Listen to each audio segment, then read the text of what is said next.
This is relating to today's webinar, and I think I explained this in a bit of detail earlier on in the session, but I'll just cover it off as briefly for Philip, David and Colin, who all asked the question about, can I receive the age pension whilst I am overseas?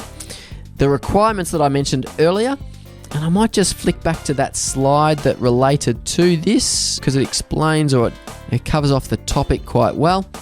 So if you're of pension age and living overseas, to apply for the pension, you need to be in Australia. So that's your first requirement. You need to be of pension age. You need to be in Australia to eligible to apply for the age pension.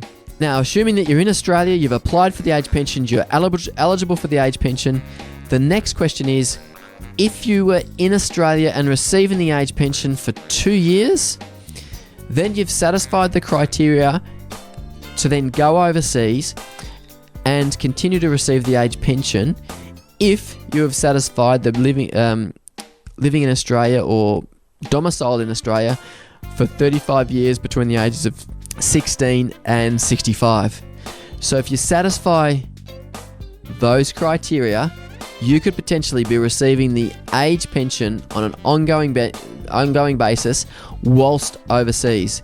If you haven't satisfied those criteria, the 2-year period, for example, then after 26 weeks under the current rules, your pension will either be prorated based on the time you've spent in Australia, or it could cease altogether. I have been aware of a couple of scenarios where the 2-year period has been waived. So someone has applied for the age pension, gone to do charitable or mission type work overseas.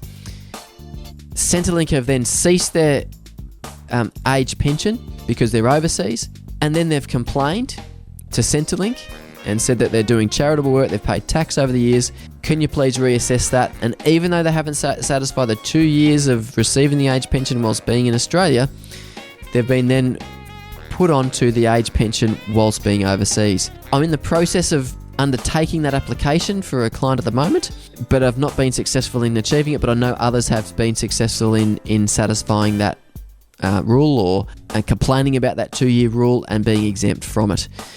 But I think in a couple of the scenarios that we talked about, it was from Philip, David and Colin. Yeah, the key thing is that if you aren't in Australia, you can't apply. You need to actually be in Australia to apply. There is an international division that you can actually contact that will help you understand these matters. They'll work out whether there's a reciprocal agreement with the country that you're particularly in.